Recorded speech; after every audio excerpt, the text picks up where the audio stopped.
मस्त आहात ना? मस्तच राहा. सर्वांना सर्वप्रथम श्री स्वामी समर्थ. मी मितेश तुम्हा सर्वांचं स्वागत करतो माझ्या आणखीन एका नवीन व्हिडिओमध्ये. तर आजचा व्हिडिओ तुम्हाला थंबनेलवरून तर नक्कीच समजलं असेल की आजच्या व्हिडिओचा टॉपिक नक्की काय आहे. तर मला खूप जणांनी म्हणजे हे जे प्रश्न मी तुम्हाला सांगतोय तर ते मला ऑफलाईन विचारले होते, नॉट ऑनलाईन. की मला ऑनलाईन म्हणजे कमेंट्स पण नव्हते आले किंवा मला कोणी असं पण केलं नव्हतं, DM वगैरे पण केले नव्हते. पण हे प्रश्न मला ऑफलाईन विचारले, मीन्स माझ्या कॉलेजमध्ये जेवढे सेवेकरी आहेत त्यांनी मला विचारलं. तर त्याच प्रश्नाचं आज मी तुम्हा सर्वांना उत्तर देणार आहे. माझी कामं करत करत ह्या सर्व गोष्टींची मी तुम्हाला उत्तरं देणार आहे. आणि काय त्याच्यामध्ये पण मी काय काय वेगवेगळ्या माझ्या गोष्टी आहेत त्या पण शेअर करणार आहे आणि प्लस जे कारण आहे ते सुद्धा मी तुमच्या सर्वांसोबत शेअर करणार आहे. तर काल गुरुवार होता, कालची पूजा पूर्ण झाली असेल, तुम्हासमोर फोटो सुद्धा येत आहे. तुम्ही तो नक्की बघा, स्वामी महाराजांचं दर्शन घ्या. आणि आज शुक्रवार आहे, शुक्रवारच्या पूजेचं सुद्धा दर्शन देतो तुम्हा सर्वांना. आणि खूप छान आजची सुद्धा पूजा झाली. सध्या सकाळचं लवकर कॉलेज असतं जेणेकरून मला लवकर बाहेर पडावं लागतं. तर त्यामुळे मला खूप उशीर सुद्धा होतो. म्हणजे पूजा तर माझी सकाळचीच होते, अर्ली मॉर्निंग, पण व्हिडिओजना वगैरे खूप उशीर होतो. तर पहिला आता मला बटाट्याचीच भाजी करायची. ह्या आधी मी जळगावची बटाट्याची भाजी तुमच्या सर्वांसोबत शेअर केली. आता महाराष्ट्रीयन साधी बटाट्याची भाजी तुमच्या सर्वांसोबत शेअर करणार आहे. आणि जे मला प्रश्न विचारले म्हणजे खरंच स्वामी भक्तीमुळे आपल्या आयुष्यामध्ये किती अडचणी येतात, की स्वामींची सेवा करायला सुरुवात केली आणि अडचणींना सुरुवात झाली, असं सुद्धा आहे. तर मग म्हणूनच मी तुमच्या सर्वांसोबत तो व्हिडिओ शेअर हा करतोय. कारण कसं आहे माहिती, की खूप जणांचे याच्यातून गैरसमज झाले, म्हणजे ज्यांनी मला प्रश्न केले तर त्यांचे स्वतःचे सुद्धा इतके गैरसमज झाले सिरियसली, की ते खूप टेक लेवलचा विचार करायला जातात. सो मग म्हणून मी म्हटलं की आज हा व्हिडिओ करू. आणि मी त्यांना सांगितलं सुद्धा, तिथे सुद्धा मी त्यांना एक्सप्लेन केलंच. पण त्याच्यासोबत मी म्हटलं की आता त्यांना व्हिडिओ थ्रू सुद्धा थोडं एक्सप्लेनेशन देऊ. तर आता मी माझी कामं करत करत तुमच्या सर्वांसोबत बोलणार आहे. तर खरंच की जसं मला त्यांनी विचारलं की स्वामी सेवा आम्ही सुरू केली आणि खरंच आयुष्यात दुःख यायला सुरू झालं. तर मी एकदम खरं सांगू का की मी पण स्वामी सेवा करतो. आता गेले 3 वर्ष झाली की मी स्वामींच्या सेवेमध्ये आहे, महाराजांची सेवा करतोय. तर त्याच्यावरून मला का नाही दुःख आली किंवा मला का नाही असं वाईट वाटलं किंवा काय, असं बरेच जणांचे प्रश्न असतील. तर खरंच सांगू की हा जो अनुभव आहे ना, बरेच जण बोलले की स्वामी सेवेमुळे दुःख येतंय वगैरे. तर ही गोष्ट खरी आहे आणि ती गोष्ट आम्ही अनुभवली सुद्धा आहे. म्हणजे थोडंफार आपल्या आयुष्यात ना दुःख म्हणण्यापेक्षा मी तर म्हणेल की आपण मोठ्या विद्यापीठामध्ये शिकायला जातोय. स्वामींचं मोठं विद्यापीठ आहे. त्या विद्यापीठात आपण शिकतोय आणि अभ्यास म्हणून म्हणा की आपण नित्यसेवा करतोय आणि परीक्षा म्हणा तर आपलं हे जे दुःख आहे ते आपलं परीक्षा आहे, असं समजा. आणि हे समजून तुम्ही पुढे चालत राहा. म्हणजे महाराज बघतात की मी देवाला म्हणजे देव आपल्याला नेहमी फक्त सुख देतोय आणि त्या सुखामध्ये आपण त्याची सेवा करतोच आहोत. अगदी मनापासून छान गाजा-वाजा करून सगळं मस्त हवी तेवढी फुलं वापरून, हवं त्या गोष्टी वापरून सगळं, सगळं, सगळं आपण करतोय. पण जेव्हा परमेश्वर आपल्याला दुःख देतोय, म्हणजे थोडंसं आपल्या रस्त्यामध्ये काटेरी फुलं टाकतोय, असं समजा, की आपल्या रस्त्यामध्ये देव काटेरी फुलं टाकतोय. तर त्यावेळेस आपण त्याचं नामस्मरण करतोय का? की त्यावेळेस आपण त्याची आठवण करतोय का? की त्यावेळेस त्याला आपण खरंच त्या गोष्टीचा मान-सन्मान देतोय का? हे देव पाहतो. आणि म्हणजे ती एक म्हण आहे ना, की काम सरो आणि वैद्य मरो, की गरज सरो की वैद्य मरो, असं काहीतरी आहे. की म्हणजे आपल्याला जेव्हा आपलं सगळं चांगलं होतं, मस्त आपण हॅपी होतो, त्यावेळेस मग आपल्याला परमेश्वर आठवतो, आपण देवाचं खूप काही करतो. पण ज्यावेळेस आपल्या आयुष्यात खूप दुःख येतात, वाईट संकटे येतात, खूप साऱ्या अडचणी, चाऱ्या बाजूने इकडे आड तिकडे विहीर असं होतं. पण त्यावेळेस आपण परमेश्वराला आठवतो की नाही आठवत? ही गोष्ट तुम्ही स्वतःला विचारा, की खरंच आपण परमेश्वराला त्यावेळेस आठवतोय का? की देव आपल्याला आठवतोय का? आणि देवाला जर आपण मनापासून हाक मारली त्यावेळेस, दुःखाच्या वेळेससुद्धा, तर तो आपल्यासाठी धावून येतोच. आणि हा माझा स्वतःचा अनुभव आहे. थोडक्या-थोडक्या गोष्टी माझ्या आयुष्यातसुद्धा चुकीच्या घडल्या, पण त्यातून सुद्धा काहीतरी चांगलं निष्फळ झालं, की त्यातून सुद्धा काहीतरी चांगली गोष्ट झाली. आणि लवकरच काही गोष्टी नवीन होणार आहेत, ज्या मी तुमच्या सर्वांसोबत शेअर करणारच आहे. आता ॲक्युरेट सांगत नाही किंवा हिंटसुद्धा देत नाही, कारण त्या गोष्टीला थोडेसे महिने आहेत. ओके, तर म्हणून मी देत नाही. पण काय सांगेन मी तुम्हाला, एक दिवशी नक्की सांगेन. म्हणून असं समजा की देवाची ती परीक्षा आहे आणि त्या देवाच्या परीक्षेत तुम्हाला पास व्हायचं आहे. महाराजांच्या त्या परीक्षेमध्ये तुम्हाला पास व्हायचं आहे आणि छान गुण मिळवायचे आहेत, असं महाराजांची सेवा करायची एवढंच तुम्ही समजा. कारण देवपूजेत आलं ना की थोडं तरी स्वामी महाराज बघणारच, आपली परीक्षा घेणारच, की माझा भक्त किती कठोर म्हणजे कसा वागू शकतो अशा दुःखाच्या ह्याच्यामध्ये. आणि महाराज आहे ना आपलं हे सुद्धा बघतात. आणि मेन आणि ना देव कधीही आपल्याला त्रास देत नाही किंवा आपल्याला त्रास होईल, आपण एकदम अगदी आपल्याला रडकुळा आपण रडू त्याच्यासाठी देव आपल्याला त्रास देत नाही. शेवटी ते आपले परमेश्वरसुद्धा आपल्यासाठी आपल्या आईवडिलांप्रमाणे आहे. तर आता मला सांगा, कुठले आईवडील आपल्या मुलाला रडवतील किंवा कुठले आईवडील आपल्या मुलाला त्रास देतील? असं कधीच नाही आहे. तर म्हणून तसा देवही आपल्यासाठी आहे. कुठलाही देव आपल्याला वाईट आपलं करणार नाही. फक्त तो आपली परीक्षा घेत असतो, बघत असतो की आपण त्याची सेवा करतोय की नाही करत आहे. बाकी परमेश्वर कधीही आपल्याला त्रास देणार नाही.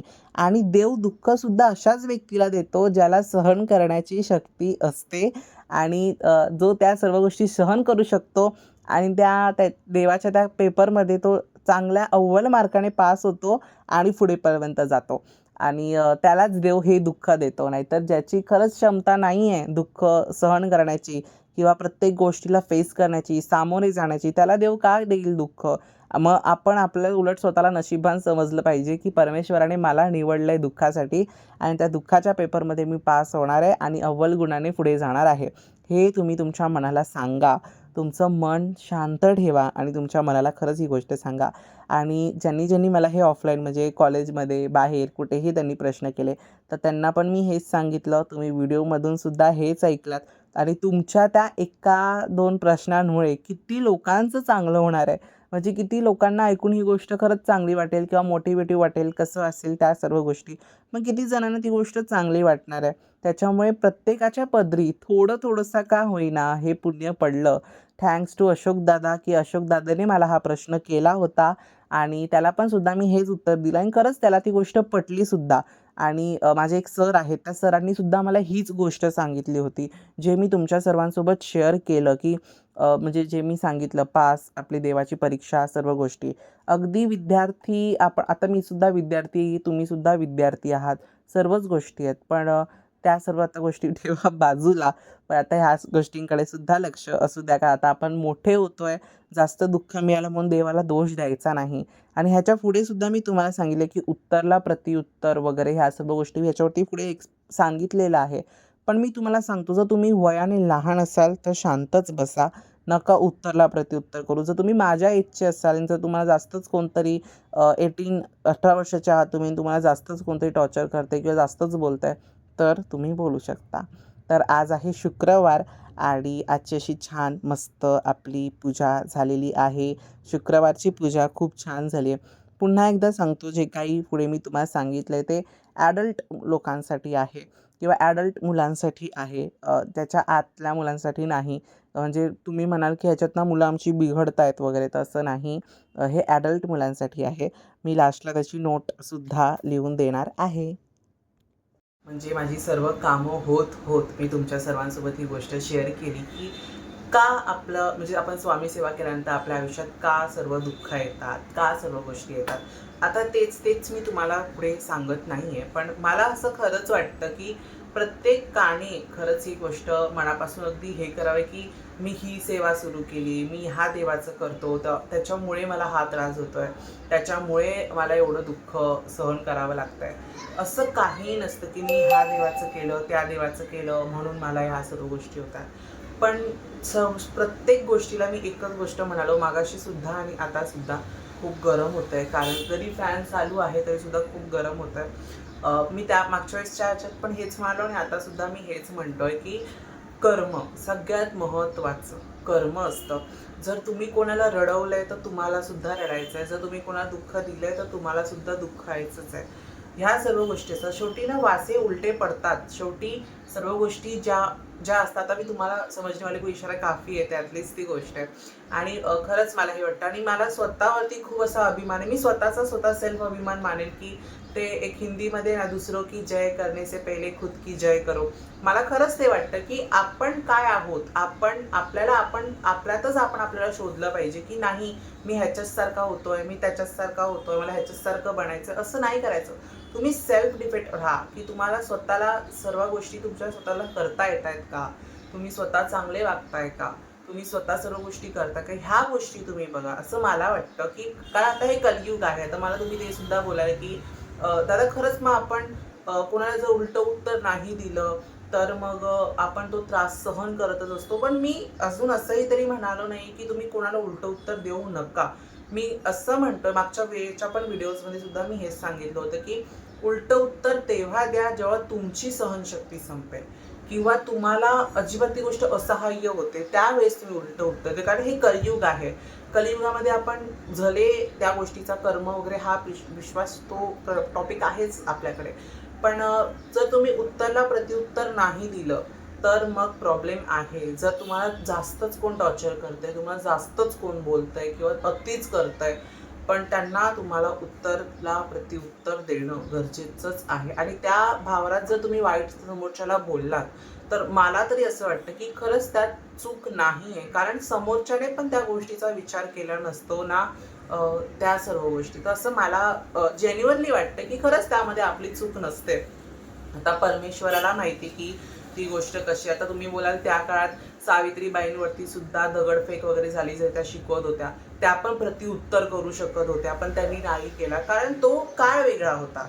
हा काळ वेगळा आहे आणि तो काळ वेगळा. तुम्ही दोन्ही काळांचा डिफरन्स बघा आणि त्याच्यानंतर बोला. कारण तो काळ खूप संघर्षाचा होता. हा सुद्धा काळ तेवढाच संघर्षाचा आहे असं मला वाटतं. आणि जेव्हा आपण उत्तरला प्रतिउत्तर देतो तो असं मला सुद्धा वाटत नाही की खरंच आपली चूक आहे किंवा आपलं वाईट कर्म आहे. समोरचा व्यक्ती आपल्याला खूप त्रास देतोय, खूप ओरडतोय, खूप काय ना काहीतरी बोलतोय आणि आपण शांत बसून फक्त ऐकतोय.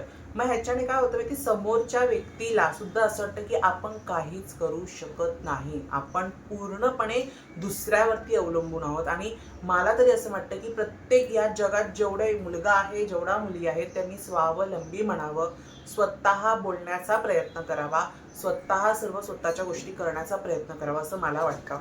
तर म्हणून मग मी हे शेअर केलं. आणि स्वामींचं आहेच, आपले महाराज आपल्या पाठीशी नेहमी आहेत आणि सर्वांच्याच राहतील. जसे माझे महाराज आता इथे आहेत, माझ्या पाठीशीच आहेत नेहमी. आणि नेहमी तुमच्या सर्वांच्या सुद्धा पाठीशी राहतील. फक्त सेवा करा, छान राहा, खात पीत राहा, मस्त आनंदी राहा. जर तुम्हाला कोण जास्तच बोलत असेल तर प्रत्युत्तर करण्याचा प्रयत्न करा. जर सहन होत नसेल तरच, ओके, नाहीतर उगाच करू नका. कारण शेवटी कसं असतं माहिती, की एक म्हण आहे जी माझी आई मला सांगते की समोर आपल्या चिखल दिसतोय, पण त्या चिखलात आपण जर दगड मारला तर तो चिखल पहिला आपल्यावरती उडणार आहे. म्हणजे आपल्यावरती तो चिखल पडणार आहे आपल्या अंगावर. तर आपण का समोरच्याला जास्त इरिटेट करायचं? जर सहनशक्ती संपली तर प्रत्युत्तर करा. जर सहनशक्ती असेल, तुमची सहनशक्ती वाढवण्याचा सुद्धा प्रयत्न करा. कारण आता मी तुम्हाला ह्या सर्व गोष्टी आता सांगत बसतो तर खूप अगदी असा लेंदी मस्त व्हिडिओ होईल.